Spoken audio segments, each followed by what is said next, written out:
Yeah. Sorry, it's 7:20. I forgot to turn it on. Oops. So, I'll recite it slowly and just will do any queries or comments.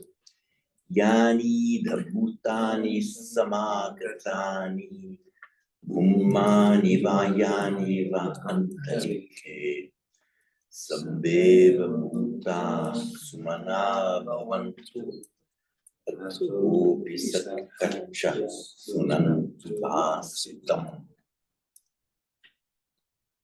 Hopefully all will be completely transparent with the meaning.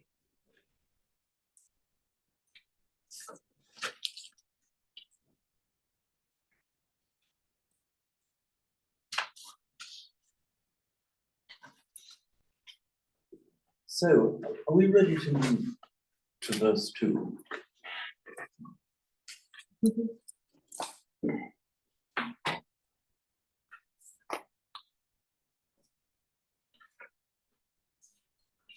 I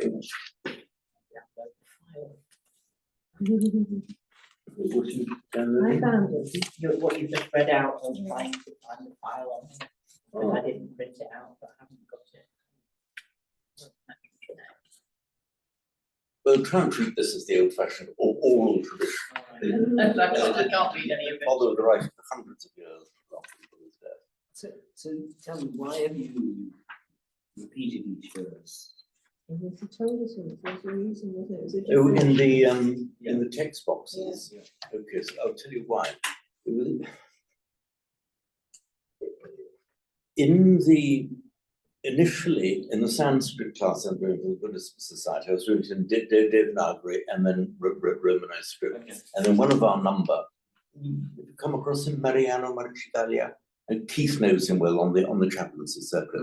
He's a very genial Italian fellow, regular student. He said, could you do the Devanagari for the Pali as well, just to give us a bit more practice? I said, okay, no problem, very easily done. Now, what happens is Devanagari has its own spelling conventions and the way words are run together. What I've done here is I've written it in Devanagari following, of course, the Devanagari spelling conventions.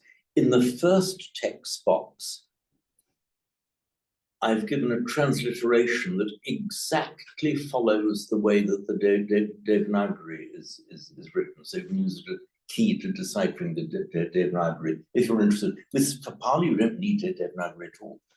The second text box has more parsing and word division to make it easy for the learner. In many cases, in Pali more than in Sanskrit, you'll find there's actually no difference between the first and the second one. But often there will be.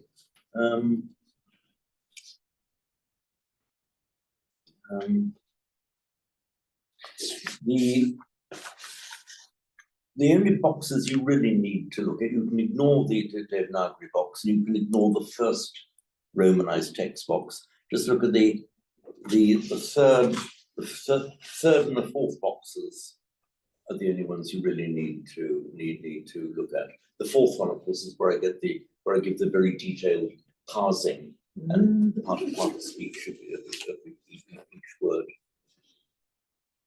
Also notice that. Is that line where it says ind and ind? Is that to do with the grammar? I can't remember if I've sent it to you, but I will now. These are the little abbreviations. Yes. Ind just means it's indeclinable. It means the word is a fixed form and can't change. I recognise this might be referring to the verbs. No, the ind is just the in. So the word would be va, cha, ti, pi. These just indeclinable words. They're fixed form. And the other ones, for example, in the very first word in the first verse, yani, N1P means neuter, N for neuter, yes, 1 for nominative, and P for plural. Because the Sanskrit and Pali grammarians, we say nominative, accusative, instrumental, and so on. In Sanskrit and Pali, they do the first through to seventh, and Pali follows that order as well. So just to check, so you have instrumental after accusative. Sorry? So the order is nominative, accusative, instrumental, or genitive, dative? Nominative, accusative, in instrumental, Yeah, dative. yeah. So it makes ablative, genitive, locative, Genitive, dative, locative. ablative, genitive, locative, in that order. Say it again. So it's nominative, accusative, instrumental, Yeah, dative, yeah. ablative, genitive, locative. Now, and the Sanskrit grammarians just number them one so they draw up the locative case, it's the seventh case. Have you got a copy of my note on Inflection. goodness me, there is the okay, I'll send it to you all again, but if you have it. Different books use a different order. No, they're always the same, and I'll tell you why. I'll tell you why. Different from German. Nobody is ever allowed to vary that order. It's a strike verboten. You just cannot do it. And the reason is this. It's like one of these Sudoku puzzles. Right. The different declensions sometimes, and then also take into account the masculine, singular, dual. Sanskrit has a dual, Pali doesn't, meaning if there are two of something, and a plural, and you have the different declensions, ending in different vowels, or declensions where the stem ends in a consonant. You get different endings. This order, number 1 through to 7, is the only order in which the forms that are similar are always, or forms that are identical, are always next to each other. For example, in the dual in Sanskrit, the genitive dual is always the same as the locative dual. Genitive, locative are the same. They're together because this obeys this Sudoku rule for the dual form. In the singular, genitive and locative are never the same. Now, ablative and genitive are sometimes the same, but not always. But because they're sometimes the same, ablative has to come next to genitive. Okay. Now, before the ablative is the dative. Now, note that in dative is not next to the genitive. And note also interestingly that the dative is never ever the same as the genitive in Sanskrit. The nominative, in the masculines and feminines, the nominative and the accusative are different, almost invariably different. Whereas in the neuter, nominative and accusative are the same. Nominative and accusative, therefore, have to be together always. So that order is not arbitrary, as you can see. But for Pali, then the kind of pairings are slightly different, aren't they? Genitive and dative are often similar. Okay, so this rule works for Sanskrit. Right, okay, yeah. Okay, it works perfectly for Sanskrit. Yeah. The same order is always followed by the Pali grammarians, Right. even though the slight variations in Pali is it doesn't have this neat Sudoku solution. Right. Okay. To it.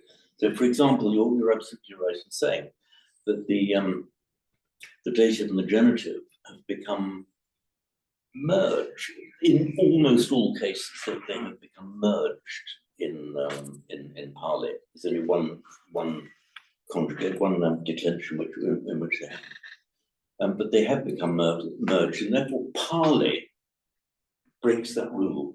Because the kind of the Sudoku rule that in similar forms being together. So okay, so the rule is slightly departed from for Pali, But this numbering through Yeah, 1 to 7 okay. is so well entrenched in Sanskrit grammar. Yeah. That it was just followed. Now we're on the subject, by the way, the dative. You quite correctly said the dative and the genitive are merged in Pali, almost completely merged. We're in Sanskrit there, never merged. The dative is retained, the alphabet dative ending in aya. The normal genitive is asa, but we have the dative in aya, same as Sanskrit.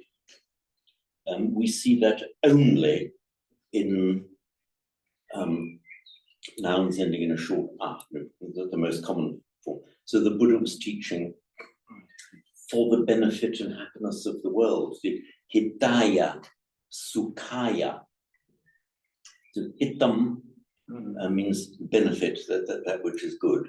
So hidaya, sukham, sukhaya. And the dative, this form of dative is normally used as a dative of purpose. Also, sometimes a dative of direction. You talk about a certain practice, nibbānaya samvattati, is conducive to nibbana, leads to nibbana. But it's only in this declension in the short ah, this ending aya, that the Sanskrit dative is preserved. In all other forms, it's merged with the genitive.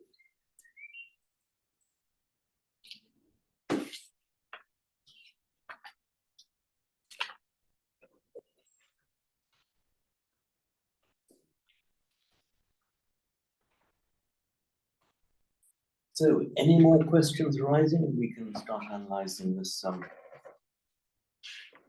this verse too.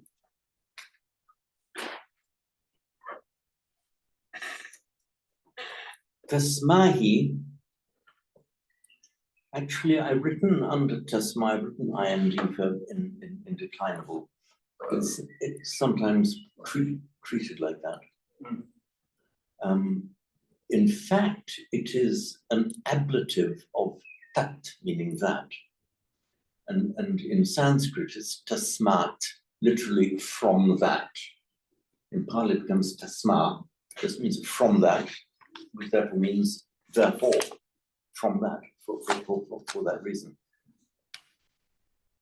And the heat is just an emphatic here. It doesn't really alter me. Tasmahi, and for that reason, and therefore. Uta isamet sabbe. May. So this is the imperative form. It's the verb nisameti, meaning to. It's another word meaning to hear or to listen. It doesn't really. It's less common than, but has the same meaning as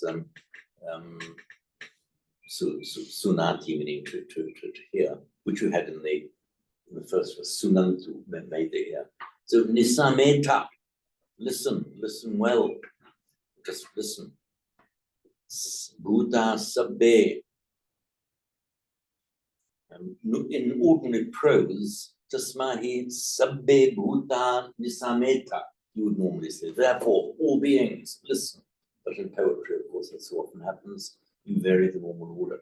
Tasmahi Buddha nisameta sabbe. Mettang karota manusya pajaya. Karota is the imperative form from the verb karumi, I do karoti, he does karota, make or do. And we very frequently see the Buddha saying, Bhikkave yoniso manasi karota, mark well. Manasi karota, in the mind, place well in your mind. So yeah, mettang karota, literally make metta, or practice metta. We haven't yet done the retention of the feminine, but what happens is we have the word metta.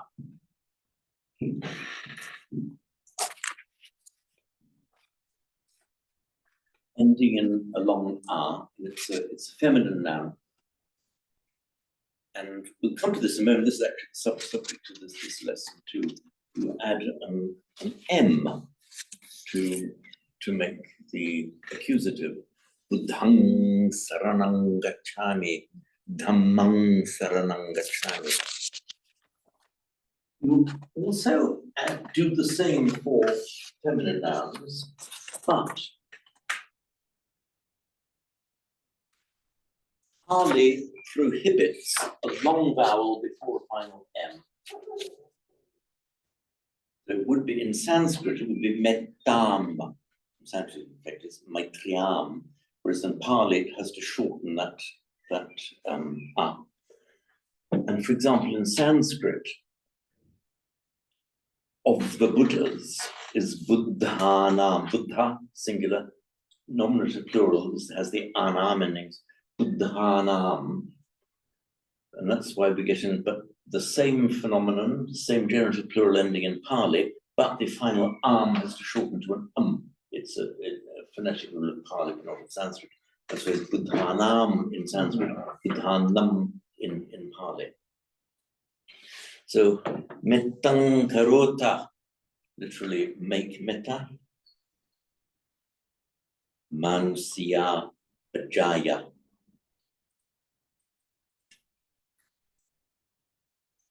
So this is, I've written underneath these words in the parsing box F4S, that's feminine dative singular.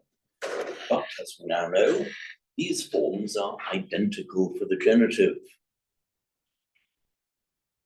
I've written a 4 because that's what in fact it is, even though formally they are identical. Manusya bajaya, to humankind. Literally make metta to humankind, meaning show metta towards humankind.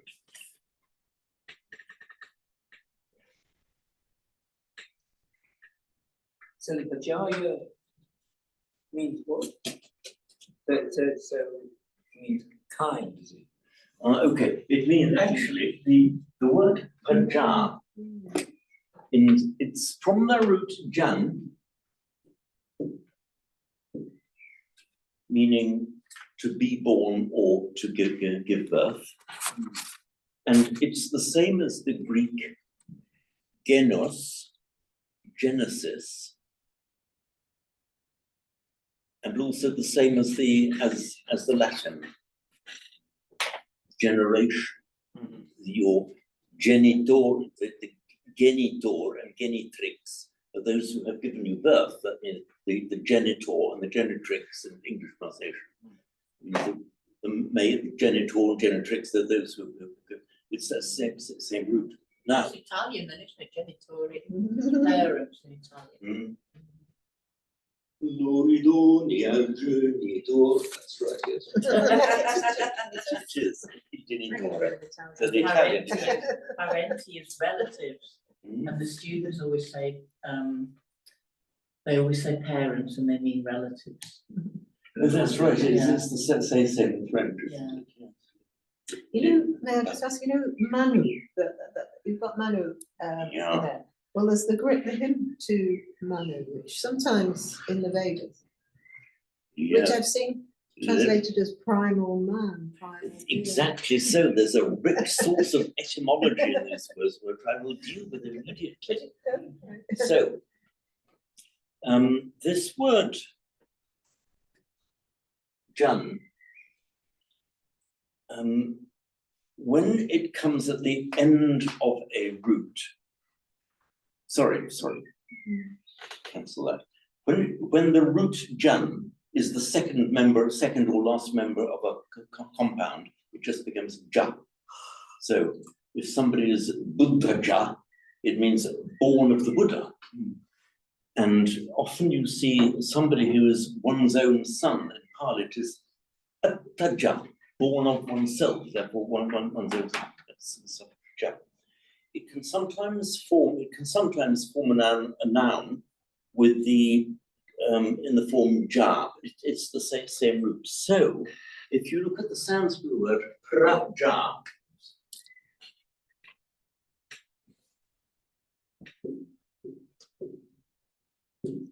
praja is very exactly etymologically related to the Greek progeny. Progeny, praja, it's etymologically it is the same. Those who, as it were, born forth, like the line of birth. So praja becomes in Pali praja. And it's mostly used to mean just kind, as in humankind, those who are born of humans, humankind. Yeah, okay. So Manu, Manusya Pajaya, to humankind. We have the root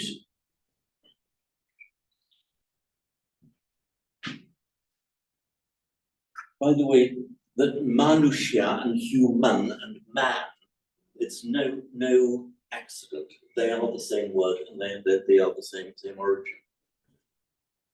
The root man, the basic meaning of it is to think or to have the power of thought. And in Latin, it becomes mens, mentis, mental. Through the Germanic line, we have it in modern English as mind. So we have mental via the Latin root and mind via the Germanic root. You know, that which basically your thinking organ, as it were.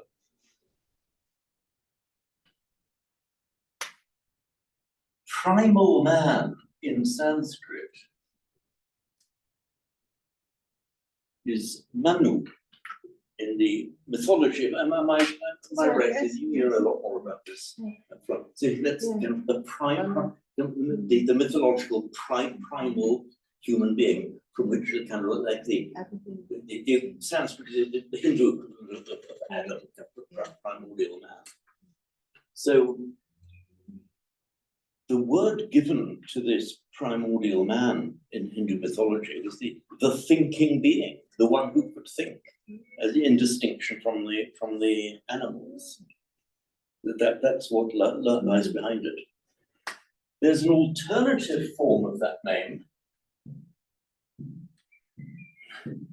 Manus. So you can have both Manu and Manus, but both forms exist for that name in Sanskrit. Now, you can make a derivative adjective or noun from that. Like this, you strengthen the first syllable to Manus, and you put a ya on the end. So you get Manushya. So Manus is the primordial man. Manushya is the adjective, meaning descended from, born of, the sons of the primordial man. And it's this Manushya, descended from Manu, that becomes in Pali, not much change, Manusya. The shya of the Sanskrit means siya in Pali. So this Manusya Praja, humankind, human progeny, the progeny of Manu, therefore humanity. So show metta, literally make metta metankarota, to the progeny of Manu, namely all of us. There's a sense of going back to the beginning of time as well, like the origin of life, or not just now, but the whole of humanity from the beginning of time. Primal beginning original. Was he one of the direct creation of Brown? I forget. I'm going to look it up actually, I think. I forget there's how a- into this already goes. it's a passable one. I won't go to it now, I'll look at it in the break. Okay, right, yeah.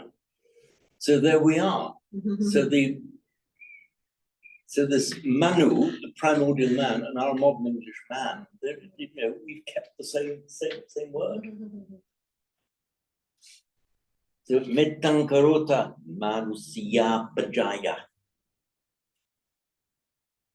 In Sanskrit, will be Manushyaye Prajaye, but we won't bother with Sanskrit at this stage.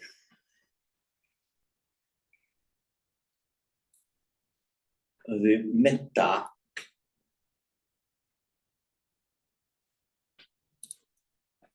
Has anyone seen my analysis of the word metta yet? You have the You analysis of probably metta? have done it sometime previously when we were doing the meta sutta. But Okay. I haven't got those notes with me. Shall I go briefly through For those who metta didn't, actually yes. means? It's from the primitive root mit.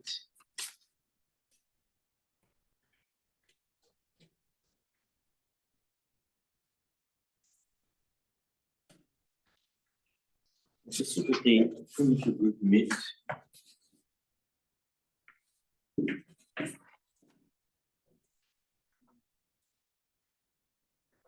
Again, this is a word that has survived certainly to German. It means with, somebody that you're with, the idea of being with somebody, keeping company with somebody.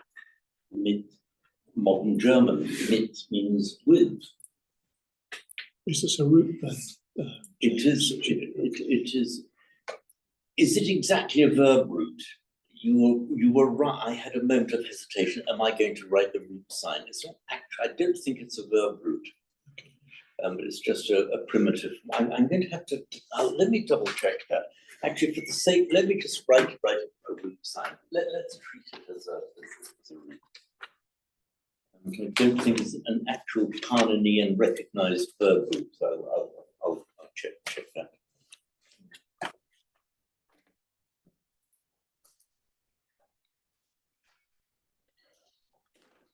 So basically it means with the root meaning of it is with.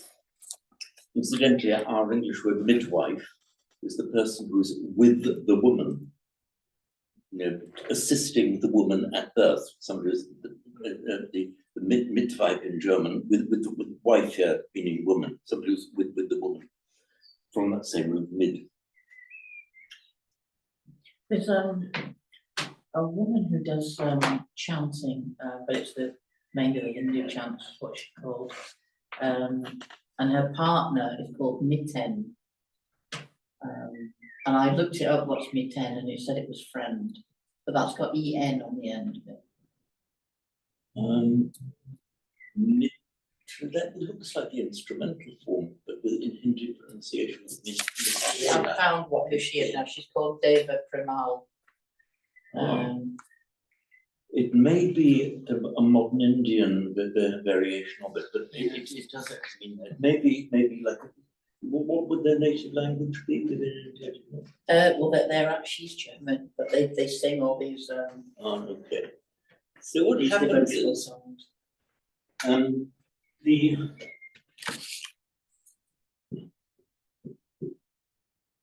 So the mitra, originally there used to be another T there, but it dropped off. The mitra, just the person that you are with, therefore your friend. And it has the broader idea of the people that you regard as your group. You go back to primitive humanity, the vitally important distinction between one of us and not one of us, ours and others. So you can make an abstract noun out of it. Maitriya.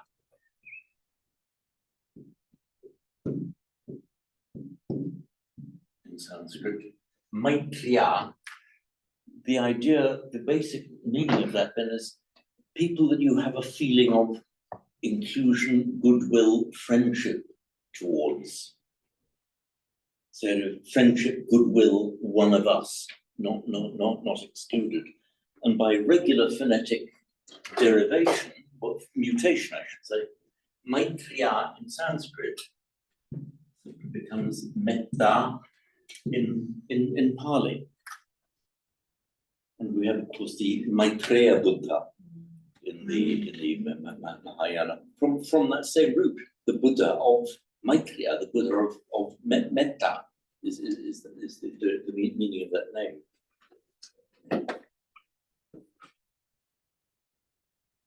So the translation is so often given loving kindness. In fact, it was the first person I've heard severely challenging that was Bhikkhu Bodhidharma, loving kindness, is a bit too much of a kind of emotional thing. It's not quite that. It's more just centered of wishing well. You're one of us. You're not one of the other. We wish you well as one of our group. More like kinship then. It's More more like actually, yes, it is. You're well-being, right. isn't It is more like to that. Kinship feeling. Mm. The idea for us, in primitive societies, easy enough. Your close group in a hostile world. The feeling of goodwill towards each other is necessary for the survival as a group. And there was this, suspicion about others. So this development of metta is you widen that natural feeling you have of metta, of goodwill and friendliness towards the members of your group. That's the feeling that you widen. When Lumpur, Veronica just mentioned then about Lumpur referring to it as well-being as well. And something he said recently, which I thought was interesting, that he was looking at the 4 Brahmo Viharas, and he I might be getting him wrong, but I think he was saying, or he was suggesting that metta was well-being in yourself, karuna was wishing the well-being in others, mudita was rejoicing in that well-being existing. You can see it in the others. Your well-being increases as a result of recognizing that in the others. And then upekkha, just being okay with us. It's relating it to well-being, different qualities of well-being. So the metta was the well-being in yourself. Karuna, the well-being in others. Mudita, rejoicing, your well-being improving as the result of seeing it in others. And then upekkha, I'm happy with everything. Often translated as equanimity. It is with very considerable diffidence and shyness that I would push back slightly against what I do this with great shyness. But what if that's what he said, then it is the etymology and the kind of meaning of the word, certainly in Sanskrit, and as far as I know in Pali, it doesn't actually support. It's more of a wishing the well-being of others, a well-wishing towards others. And you can direct metta towards yourself, but it's not having well-being, it's more of the idea of wishing well-being. It's a kind of intention thing. Directed in a certain way, an intention for well-being directed at another. I can't quite make the word meaning well-being in metta. It's on its own. It's a desire for the well-being, either of others or of yourself, or both. So causes well-being. If you don't hate everybody, you're well. It certainly causes well-being, because the word for well-being itself is sutti, which is swasti in Sanskrit, sutti. I mean, that's quite interesting because it makes it very active. Because you can wish anyone well-being. That's right, yeah. You may not feel particularly Exactly. So yeah, I mean, goodwill towards somebody, but you can wish them well. So it's interesting. It's very powerful. It also makes it kind of quite straightforward because I have friends, but I'm friendly towards quite a lot of people. Right. And I'm very familiar with how that feels. So it's completely clear then what, if that's right. I think we need to just be friendly to all beings. It's kind of, I mean, it's probably hard to do, but it's clear what is being said. Because it's not being friendly. Clear what it feels like to be friendly to us. Yeah. So you're saying that So some you wish well, but you don't. Your it's, feeling is different. so kind of makes it more obvious what we would clear, because I was just thinking like walking down the street and like somebody walking the way, you don't like look at them. And then it's very easy to kind of go not friendly, but on occasion when I have been friendly, it kind of smiles somebody, then Yes. everything goes well. I suppose, and you can't be compelled to like people, but on the other hand, you can dislike somebody, but at least there's a moral intention, still wish them well, even though you personally dislike them. There's always a caveat at the end of that. Yeah. For me. There is for me, when you wish somebody well, it's like, don't come near me. Wish you well in another. Providing you do this, or you don't do that. It's like saying go in peace with the emphasis on go. But I never liked the term loving kindness. No, When I first it came doesn't across quite it catch what years I, ago, how I understand the meaning. I just thought it just sounds so sugary, it's not for me. That's the point. I'm not sugary, I can't do any. Friendliness. Yeah, well, you're right there, Ed. It's the very point that pointed that way. It brings this kind of sugary emotional feeling when the underlying word just doesn't have that. It's just wishing well-being for people, wishing them well. So if there was a word for love in Pali, what would it There be? is. Have we There is the mentioned word. it yet? There is the word for love, Yeah. which is, well, in Sanskrit, prema. Yeah. Oh God, that's her, that's Mitten's partner. Okay, jolly good. So it's pema Pema. in Pali. Pema. And see, and pema, because prema. Okay, this is actually really interesting. This word.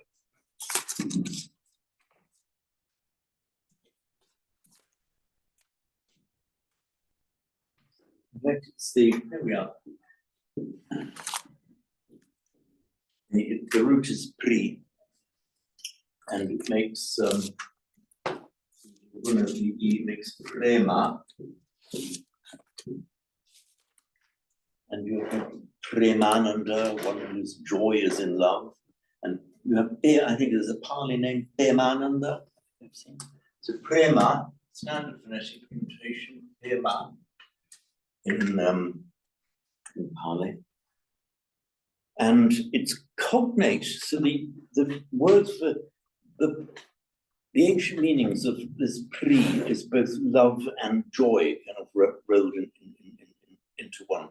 That somebody gives you a feeling of joy, and it makes we had the former foreign secretary.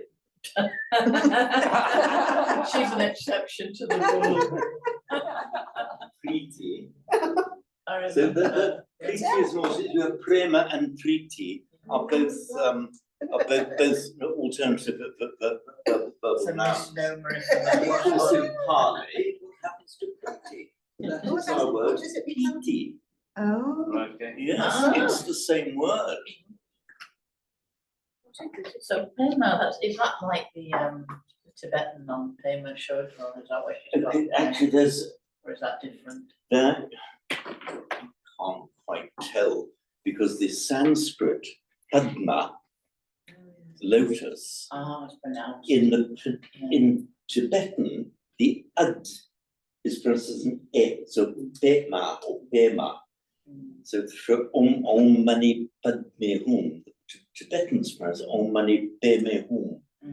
So when somebody says I'm called Pema, it's actually then ambiguous. Is it the Tibetan pronunciation of Padma, lotus, or is it the Pali version of Prema? It could say you'd have to ask them. And there's some Ayya, there's Ayya Kema.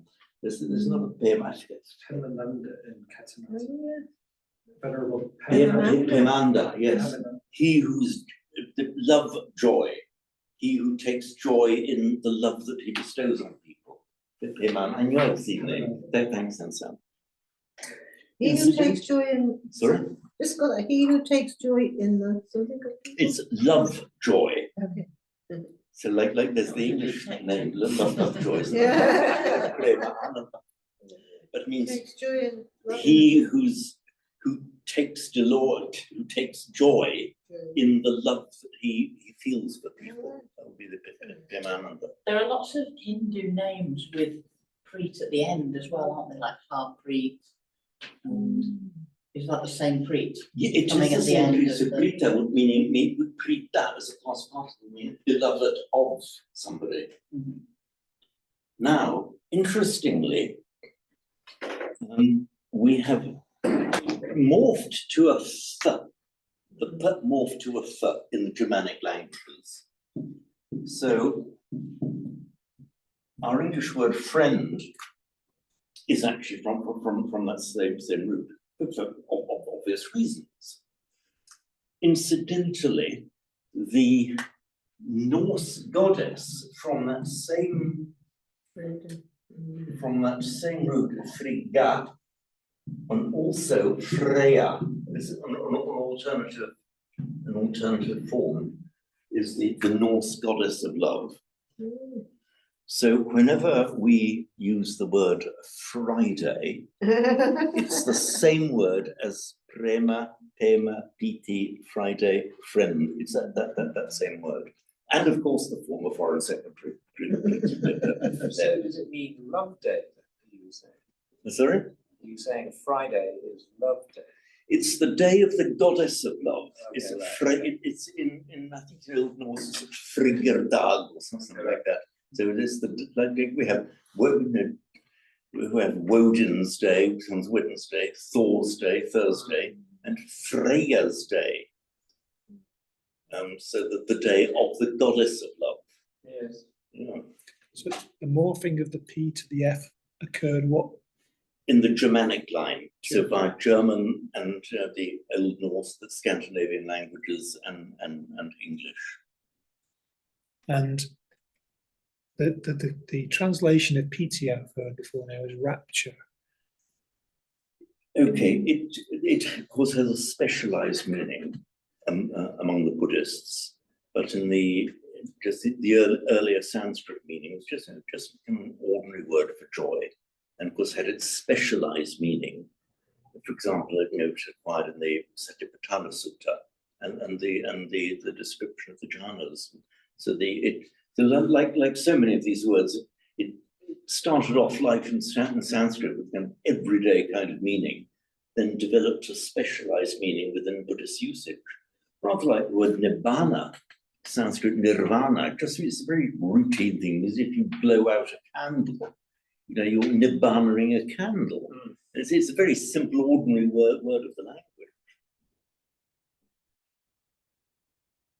Interesting though that we don't come across the word, is it Perma in the texts very much as the word for love, isn't it? We see Metta and Karuna a lot, but anyway, just a comment there.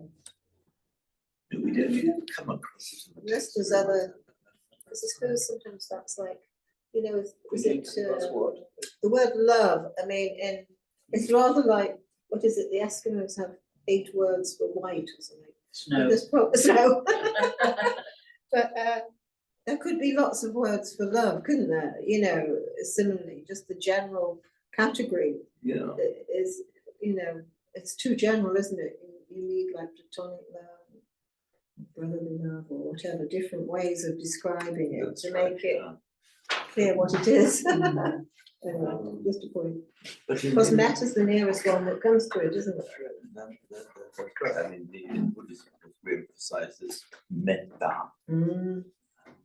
But in Sanskrit, the regular word for love is prema.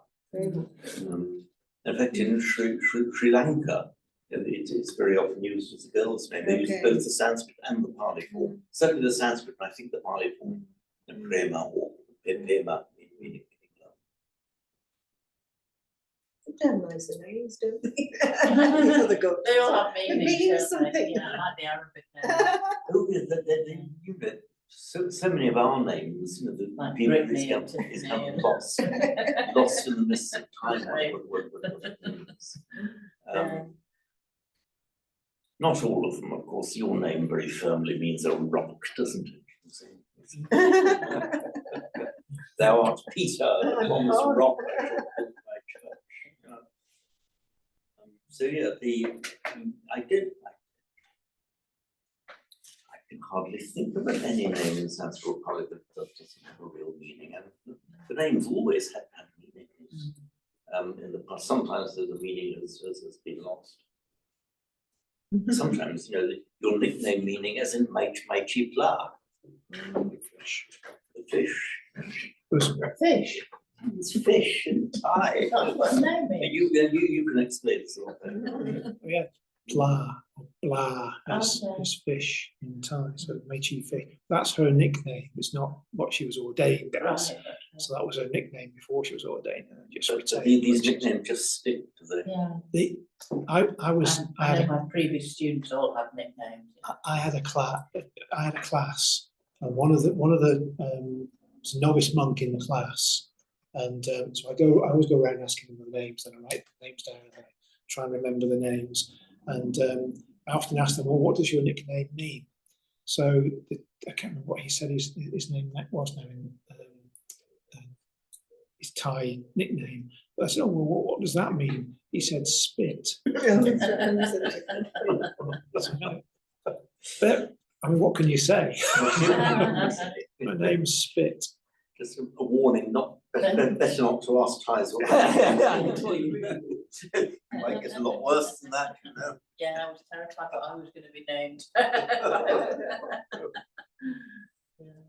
So should we have a?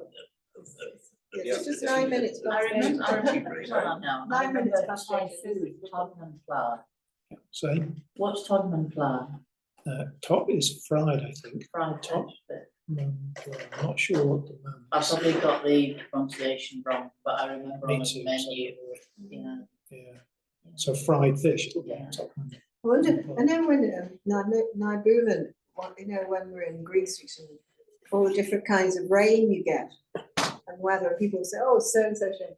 And if so, one time we looked at it and said, oh, it's spitting, he said, and then he really chuckled to himself. He's heard someone say, you know, we do say that, don't we? About rain? Sometimes we say lots Well, of they things. used to. It's spitting. But it's just that if somebody picking that up, you know. She used the phrase, it's pissing down. Oh, That's what I was thinking of. Yeah. Completely inappropriate. I have no You idea. do say that though. I would say that. Yeah. Keep the context in mind. Might be quite exciting to learn some Thai. I've got to get it. Do you know a bit of Thai, Peter? I know a little bit.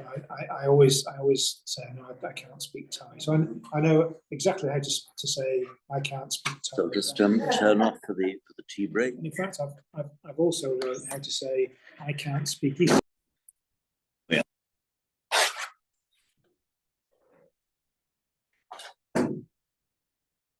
Fortified by tea, we can now do a bit of grammar, but it'll be so simple. We're still only on lesson 2 of Lily de Silva.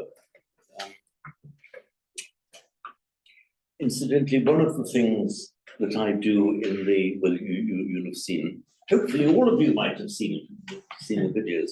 On these Lily de Silva, I go through the vocabulary, and in most cases I explain a bit of the etymology of the words. Many of these words have etymologies that we can trace back into English, and many of them have etymologies that will just help you understand the meaning of the word. For example, in lesson 2 in the vocabulary, you see two words, paharati and aharati. They have the same from the root hri, meaning to take. Are we moving now to the Lily de Silva lessons? Yeah, we're Okay. just I'm just That's going fine, to- I'm just finding where we. Yeah, I'm just doing lesson 2. Lesson 2, Li- okay. Lily I'll take a little while. Silva. If you're interested in the etymology, it's explained in the YouTube lessons I've done. Yeah. Oh, For example, in lesson 2, in the vocabulary, you see the 5th word in the vocabulary is the word chanda, meaning moon, which is directly cognate. It came into root chand came into Latin as cand, from which we get candela, meaning a candle, and incandescent. It's that same root. Is that what is right? So I'll just explain how it happened. There's a restaurant in Burnage called Chandni, and I was looking, what does it mean? I found that it was moon. Yeah, it's Chandra in Sanskrit, and it became Chandni in modern Hindi. Maybe other languages are not normal, but that's right. Chandni. So you get the root chand, meaning to be bright, give out light.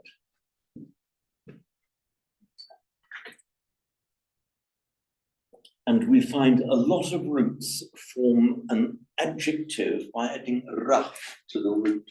So Chandra just means bright as an adjective, and then by extension, that which is bright in the sky. In standard phonetic notation, it becomes the r drops out in Pali, so we just get chanda, meaning moon. Let's say from that same root,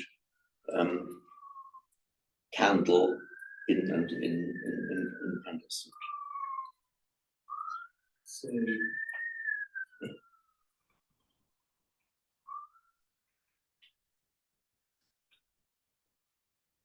So I've got the, we lesson 2 and then exercise 2 in the Lily de Silva. I'm sorry if I'm way out here. So what I was proposing to do in these classes, just a little bit of the etymology, the grammar, Okay. then looking through the examples and sentence Examples. formation. Yeah. And those of you who feel a surplus of zeal and energy can actually go through the exercises. Oh, yes. I would strongly recommend you do the Pali into English if you're really keen. Do the English too into Pali. Yeah, that's a good way of making it. And I give you explanations and gradual sentence build up. So hopefully in the way I've done it in the YouTube lessons, I've made it kind of transparent and easy. I can't remember which lesson I've got up to in the YouTubes, but it is my intention to finish them for the entire book. What I will look at, it's a very useful root, this root hri.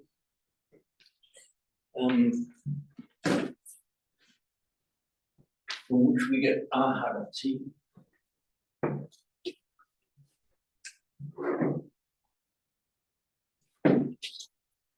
And this shows actually how this is another example, there are so many. Another example of how it's actually worth pausing, spending a little bit of time looking back into the etymology of these roots. Because once you've got them, so many things go, aha. So we have this root hri, meaning to take, or to carry, take or carry, means both. And it makes regular formation, harati. I've written that in Sanskrit, but Harati is exactly the same in Pali. Now, important point to note, there are several words where the Sanskrit grammarians will give them as two separate roots, because that is how they've been treated in Vedic. But if you go further back, they were originally the same word, and such a word is the root bri.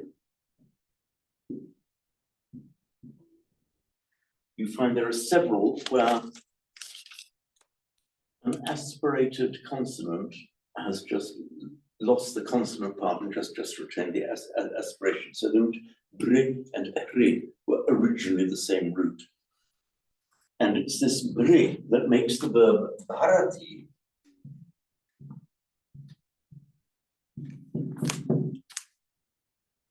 which is virtually identical with our English word to bear in the sense of to carry. Bharati, bear, is the same root. And it's the one that in Latin became ferre, to carry. So to infer means to carry something, you're carrying a meaning into somebody's word, you're inferring it. Now, by the time that grammarians like Panini started to list the roots, these two forms of what was originally a br root in Indo-European had become differentiated. And so that's why the Sanskrit dictionaries and grammars were given as two roots. But they started off life as the same. Now, vihara. Were you here when, some of you were here when, we were all here when Luan Paul was here? Oh, yes, that's right. The meaning of vihara is the separative prefix of vi meaning away. So the vihara is where you carry yourself away to. It's not exactly the seclusion of viveka, but the ordinary kind of going home, going into your private area. That's the actual root meaning of the vihara. You're taking yourself out of the public arena and going to your private space, to your home. It doesn't look like it on the, but the word from Latin into English, defer, and Pali and Sanskrit, vihara, etymologically, they're the same word. To defer means to push away. Then you defer something in time, you're pushing it back in time. But it's, so that you can see there's kind of a slight resonance. The defer, you're pushing something away. Vihara, you're pulling yourself away into your private space. I think I have explained to you this, how the dis, meaning the negating thing, and the vi in Sanskrit and Pali are from the same root. Originally, it all began life as a dui, meaning two, doing something in two, splitting, separating. So in Latin, in Sanskrit and Pali, it lost the d, but kept the v. In Latin, it did the opposite. It kept the d and lost the v. So defenestrate, debug, anything, meaning getting rid of, separating, undoing. Defeat means to undo. It's originally from that same word, meaning two, as in number two, the splitting the one into two. So the prefix "a," as I was mentioning earlier, it sometimes reverses the, in a verb of actual or implied motion, it reverses the motion. Da to give, ada to take, gum to go, agam to come. Harati, you've got the word here in the vocabulary, harati to take, aharati means to bring. Harati take, aharati bring. And there's the curious word given in the vocabulary here. Paharati, to strike. That's in Sanskrit, praharati. The idea is the forward. So you're carrying something forward to somebody, a bunch of fives. So that's why paharati means to strike. It's not the most common word. So what do, I thought it said, yes, shoots. Vijati. What does that mean here? It, as it were, that woman shoots with an arrow. The origin of the word is actually in Sanskrit vidha, and it means to penetrate into something. Right, okay, yes, the arrows. I forgot about the arrows. I'm sorry, say again? I forgot about the arrows. It's the arrows, I knew yes. they didn't have machine guns, so I was trying to work out what they have. It's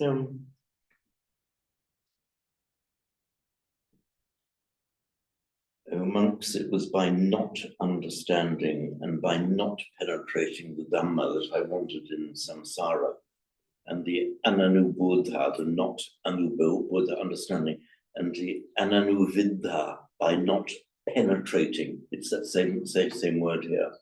Vidha becomes a vijay in Pali. And other words, a bit of fun etymology, for example, the word sigala, shrigala in Sanskrit, and our word jackal are etymologically the same word. Shigal, jackal, you see, there we are. Now, the word patta,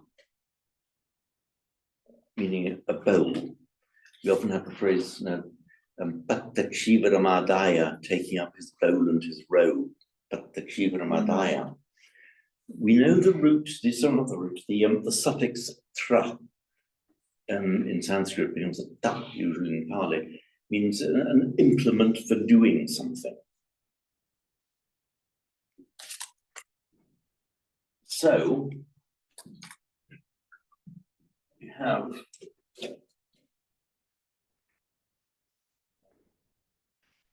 tan, for example, tan, meaning to stretch. In Latin, tendere, tense, stretched. And our English word thin actually comes from the same root.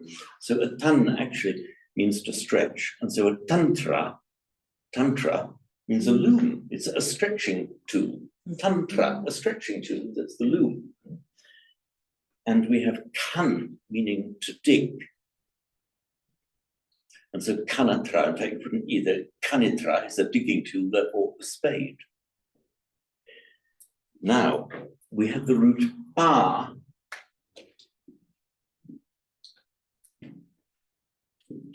meaning to drink. And in Sanskrit, patra, that's the pa with the suffix tra,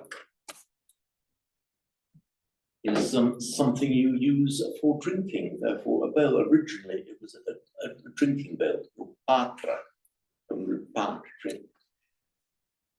And so by regular phonetic mutation, that is the one that becomes patta. So patta now is the regular Pali word for your alms bowl, any kind of bowl, but specifically the alms bowl. And in so many of the suttas, the Blessed One took up his bowl and his robe and went for alms. Patta chivaram adaya, taking up his patta and his chivara. Interestingly, fun etymology. I don't think I'm going to give you any wasteful, useless words here. But we're back to our word, back to our root, man, meaning mind. And if you can have a mind tool, which is a mantra. Mantra. There's an alternative explanation, which I'll give you in a moment. So mantra is a mind tool. Now, and then it came specifically to mean the specific form of words that, you know, that would give power. And if you make an ancient noun out of it, like yoga to yogin, so a yogin, a yogi is somebody who does yoga. So the mantrin is somebody who has the words of power.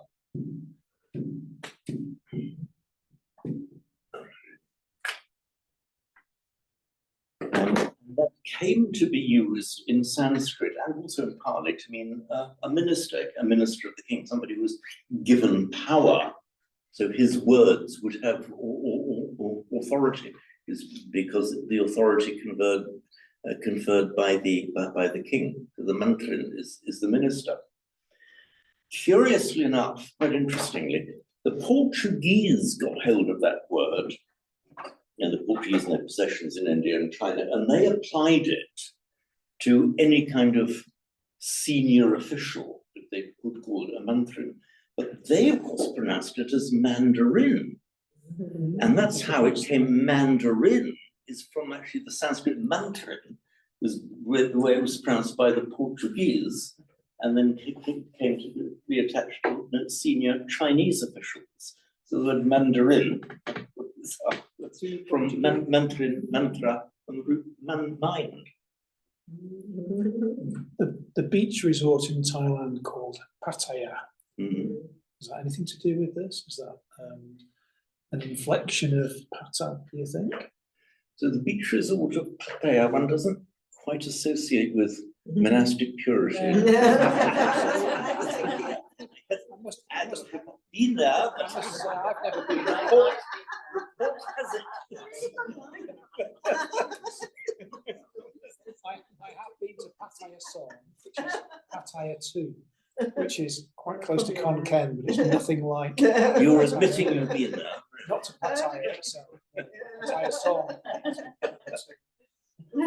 But is it? Do you think it might have anything to do with? Pattaya, I wonder if it does. Might have to ask a Thai about that. I don't actually know. I'll see if I can find anything about etymology. It could be. It's worth following these things up because sometimes. Did you say, sorry, when you said patter, it means bowl, but you said an implement that's used for something, like, I wondered if like a tool would be better, you know, word for it. When we came to that word patter here, and I think you said initially it means A device for a drinking. device for drinking. Yes. Okay. Yeah. That's Well, the tra suffix I thought it was something. was something. Okay. Was a tool. Okay, yeah, that's For right, that. something for Yeah. using. something. So the tra was there.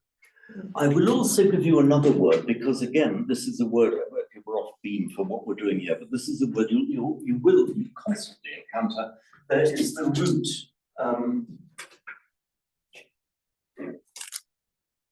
tra, meaning to protect.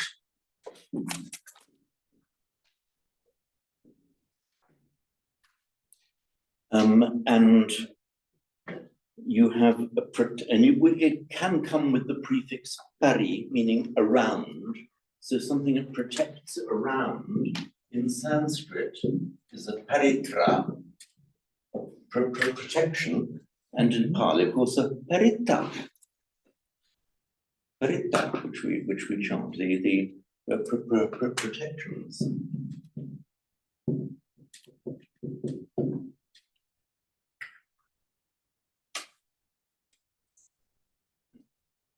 The word mantra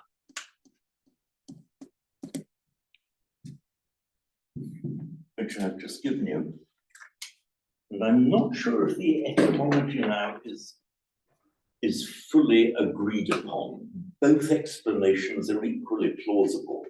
One is the suffix tra, meaning a tool or an implement for doing something. Kanitra, spade, again to patra, Pali patra, a drinking implement in Tantra. mantra, a mind tool. It could also equally plausibly be a mind protector, something that protects your mind. And so in that case, the tra would be referable to the root tra, to protect, rather than the suffix meaning an implement or a tool. And I think there's still uncertainty among scholars as to which of them was originally intended.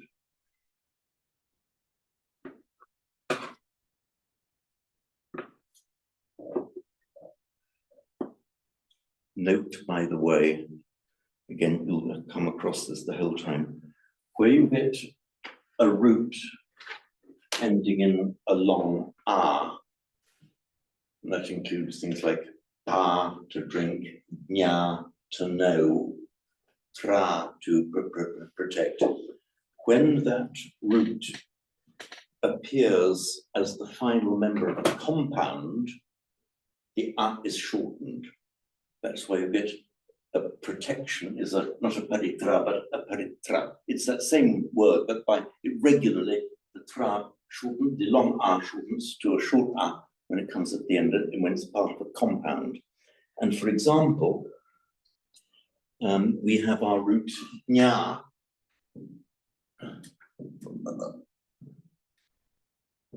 To know. Same root as our modern English to know, it's that same word. Ken and ken. Where you have that at the same phenomenon, you have so all-knowing in Sanskrit. Sarva nya. So sarvanya, which would be sabanya in Pali, means omniscient, all-knowing. But here we've got the root with the long a now occurring at the end of a compound, so the a, long a shortens to a short a. Another word, we've just had the root pa, to drink. And a foot is, this word is going to be the same as Sanskrit, sorry? The word for foot? The word for foot is pada. Pada, yeah. With the long a, pada. In fact, it's cognate with our English word foot. So, another word for a tree, we've got pa, to drink, which one says the root is a long a. So a padapa, again, the pa shortens to a pa because it's the end of a compound, is a foot drinker. A tree. A tree, exactly. A tree.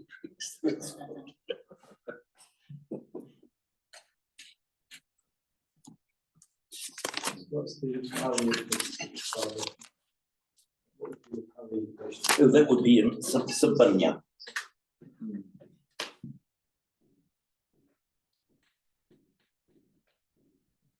In fact, again, Pali they change it to Sabanyu, but Sabanya would be understood. I think in Pali they took a final nyat instead of new. As in, katanyu means grateful, kata, done, and then nya becomes the suffix new in Pali. So katanyu, kata, done, new, knowing.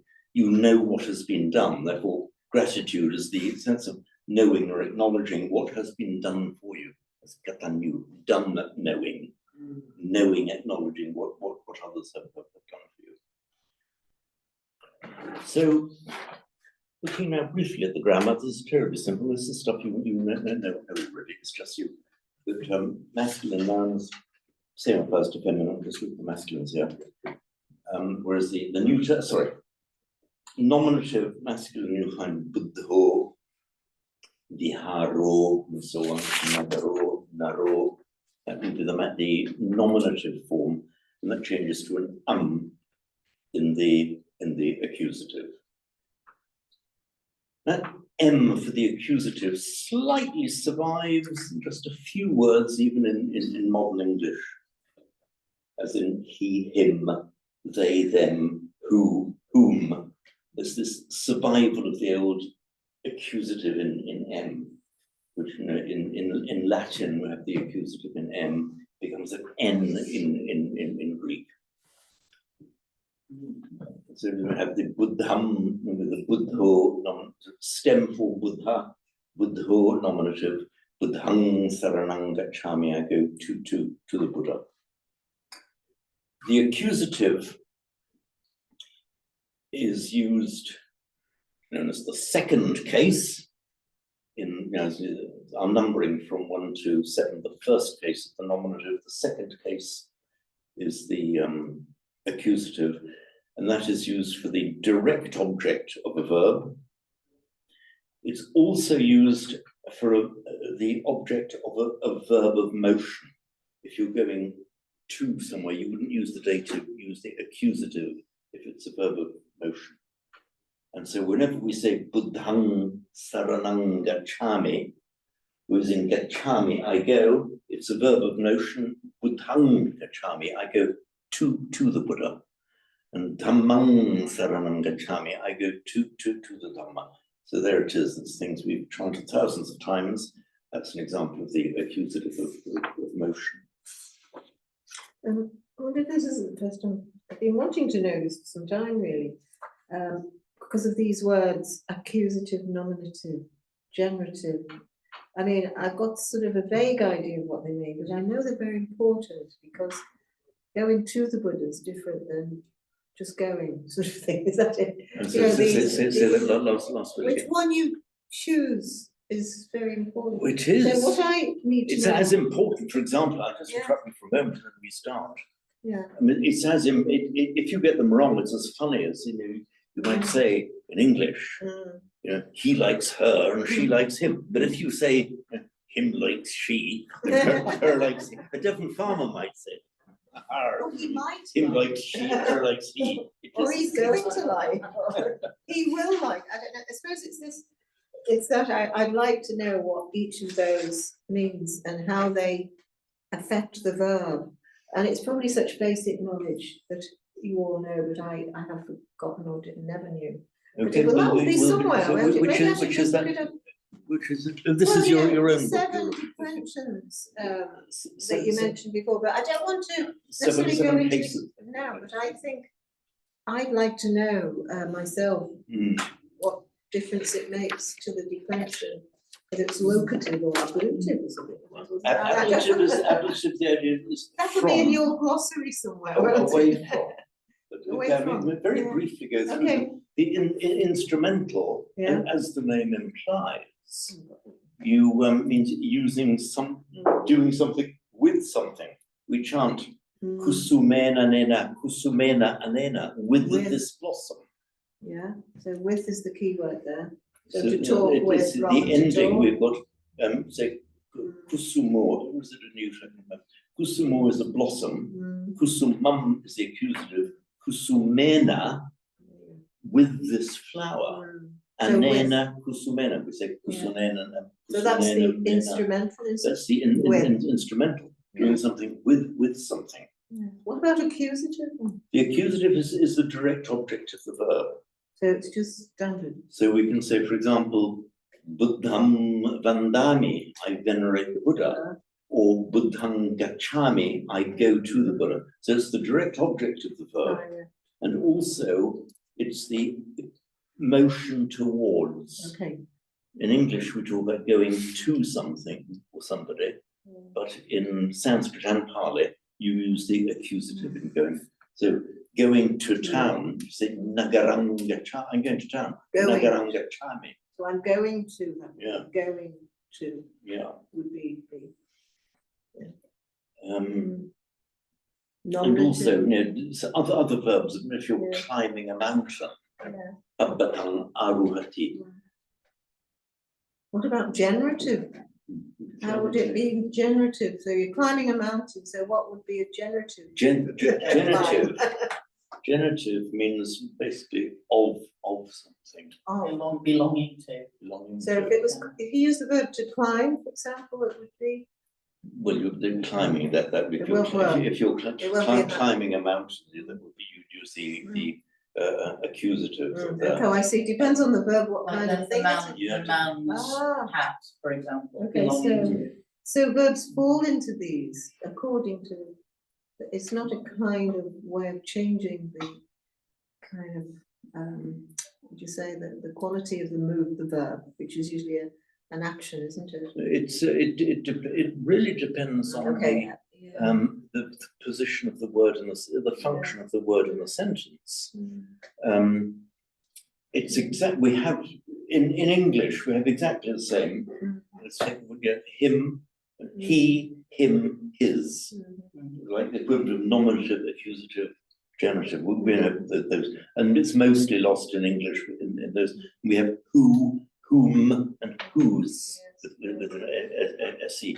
So we have survivals of these separate forms for the accusative and generative in English. German has retained 4 of them with the dative. Modern Russian has retained six of them that are in regular colloquial use. So,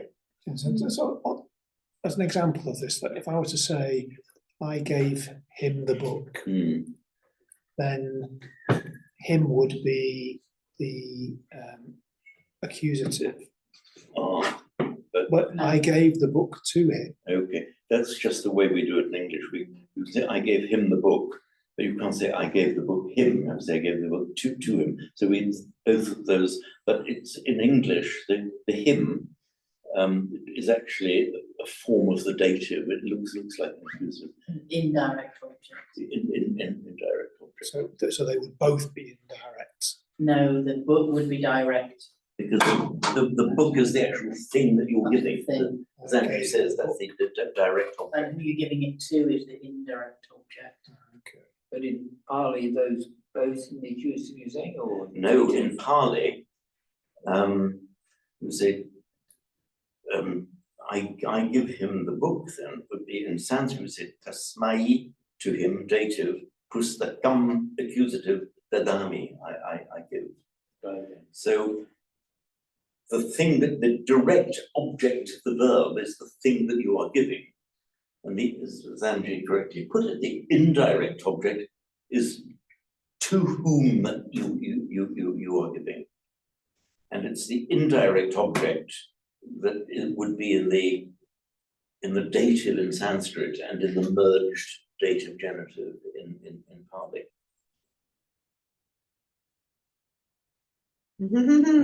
It's really quite simple. Let's just look at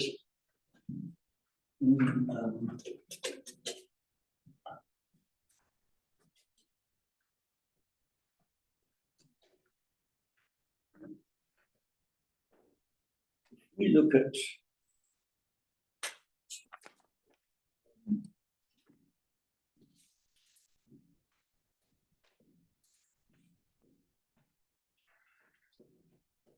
dots here because of other living functions, other other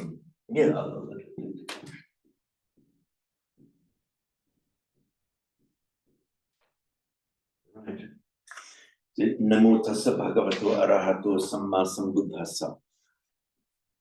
The arahato bhagavato are parts of the consonantal declension. That's where the ending is an or with an factor. That's the genitive / dative. We'll ignore that for the moment. Here, namo tassa sambuddhassa. Here we have an example of the merger of the dative and the genitive. Let me just write this in Sanskrit for the moment. Don't groan when I talk about Sanskrit because, okay, I know you didn't. It really does clarify everything. So in Sanskrit, that would be namastasmai.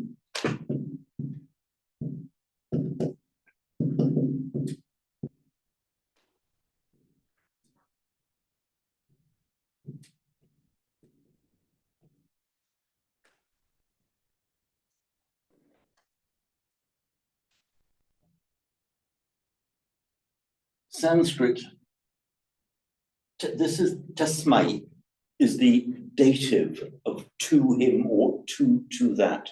So namastasmai sambuddhaya, homage to that perfectly awakened one. Using the dative, separate dative forms, and this is the aya dative ending that you recognize. The Buddha was teaching for the hidaya sukhaya, for the benefit, for the happiness of mankind. They've merged now into a genitive. That's it, Namo Tassa Sambuddhassa, the genitive form. Meaning homage to the Buddha. Yeah. That's why in Sanskrit, it has to be, it is and has to be in the dative.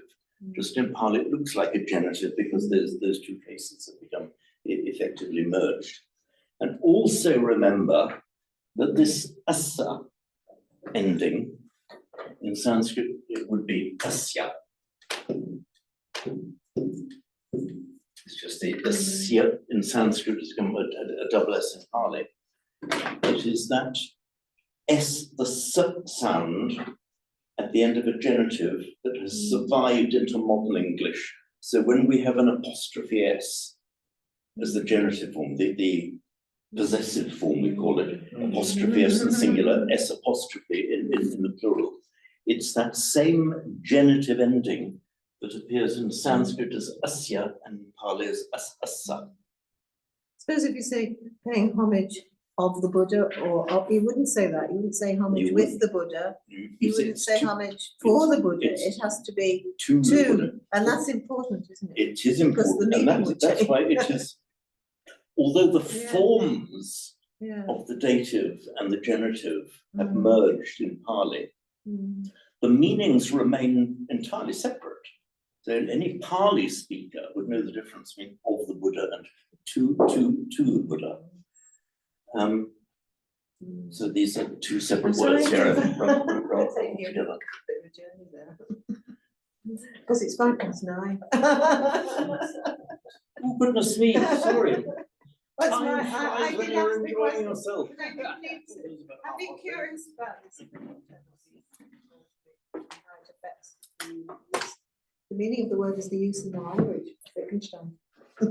It does, and so you'll get fully used to them. Just Yeah, get used to them. adjectives Get and used to the it. locative name explains it. Location is in somewhere. In. So, Oh, it's so this word, isn't it? usually it ends in an e Yeah. for the adjective. So Homage in the Buddha. vihare in the vihara, nagare Yeah. in the town. I'm guessing it. Because Thank you, we've thank lost you very those much. endings almost entirely in English, and we use prepositions. Prepositions instead, really, but it's incorporated. So in the town, to the town, but in Sanskrit and Pali, mostly, and they do have prepositions and postpositions, but mostly it's the ending of the word will take the place of what we have the This is preposition. why a lot of foreign speakers of English or learners of English miss out the prepositions on it, and they just say, I go library. Oh, I go library, yes, that's right. Yeah. No, but that's because in Thai, everything is made simple. So you don't, it's quite clever actually. So if you're gonna say tomorrow, I will go to the library, you don't have to, you don't say will, because it's immediately obvious from the word Oh, tomorrow. that's the point, yeah. Yeah. So you don't have to use the future tense. So everything's. By saying tomorrow, you automatically indicate it's the future. There's no further information needed. Yes, so everything's made very simple. In Thai. Entirely. Okay. Do you speak Thai?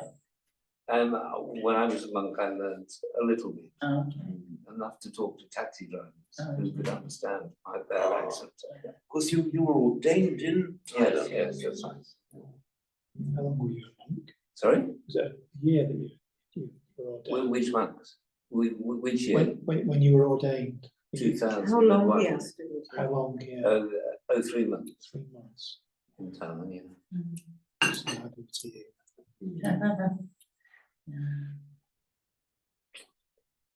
Good save. Sorry, we've run over. Can I just say there's a Right. public talk, just to remind everyone, public talk here on Friday evening at 7 PM for 7:30 start. Keith Munnings, the art of. Turn off the recording now. Apparently it's a wonderful talk. He's given it somewhere else and because it was so impressive. someone requested that we have. So the talk's at 7:30, not Well, 7. it's got a bit mixed up because it's part of the Chiltern Arts Festival, Right. and the timing